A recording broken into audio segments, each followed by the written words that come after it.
This presentation is over Chapter 4 from the Business 6 textbook. The chapter is called Business Ethics and Social Responsibility, and this is for my Introduction to Business course.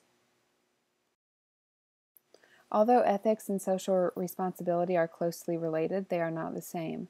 Social responsibility is the obligation of the business to contribute to society, while ethics, on the other hand, refers to a set of beliefs about right and wrong and good and bad. Universal ethical standards are ethical norms that apply to all people across a broad spectrum of situations. Universal ethical standards are composed of 6 core values: trustworthiness, respect, responsibility, fairness, caring, and citizenship. Business ethics is the application of right and wrong and good and bad in a business setting. An ethical dilemma is a decision that involves a conflict of values, where every potential course of action has some significant negative consequence. The most challenging business decisions arise when whatever a person does may result in negative consequences, forcing them to choose among bad options. A code of ethics is a formal written document that defines the ethical standards of an organization and gives employees the information they need to make ethical decisions across a range of situations. Whistleblowers are employees who report their employer's illegal or unethical behavior to either the authorities or to the media. It is very important for a company to create and maintain an ethical organization by using the following steps. 1. Communicate about the importance of ethics. 2. Establish expectations for ethical behavior at all levels of the company. 3. Integrate ethics into mandatory staff training. 4. Ensure that the code is global and local in scope. 5. Build and maintain a clear reporting structure for ethical behavior and violation. 6. Establish protection for whistleblowers. 7. Enforce the company's written code of ethics. Stakeholders are defined as any group of people that have a stake or personal interest in the performance or actions of an organization. For example, the federal government is a key stakeholder in pharmaceutical companies, but a very minor stakeholder in local art studios. Most enlightened organizations identify key stakeholders and consider stakeholder priorities in their decision-making. Organizations have a responsibility to their employees. A starting point for an organization to be socially responsible, they must meet legal standards. Employers must always comply with laws that involve equal opportunity, workplace safety, minimum wage and overtime requirements, protection from sexual harassment, and family and medical unpaid leave.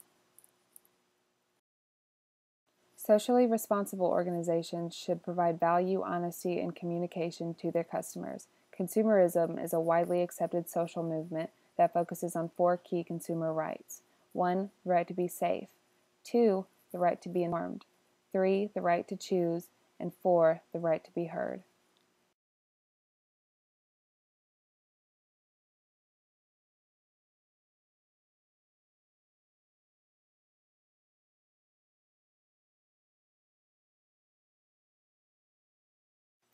A company must always deliver quality products to consumers. Planned obsolescence is an unethical behavior defined as the strategy of deliberately designing products that fail in order to shorten the time between purchases. The primary responsibility of business to investors is to create an ongoing stream of profits. The Sarbanes-Oxley Act, which was passed in 2002, sets ethical standards for public corporations and accounting firms. Businesses can contribute to society in 2 main ways: philanthropy and responsibility. Corporate philanthropy is all business donations to nonprofit groups, including money, products, and employee time. Cause-related marketing is marketing partnerships between business and nonprofit organizations. Corporate responsibility is business contributions to the community through the actions of the business itself rather than donations of money and time. In some cases, the production process can hurt the environment and spew pollution into the air, land, and water. This is where business responsibility to the environment comes in. Sustainable development is doing business to meet the needs of the current generation without harming the future generation.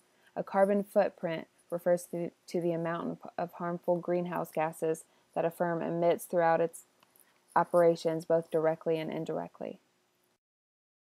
A growing number of companies use green marketing to promote their business. Green marketing is defined as developing and promoting environmentally sound products and practices to gain competitive edge.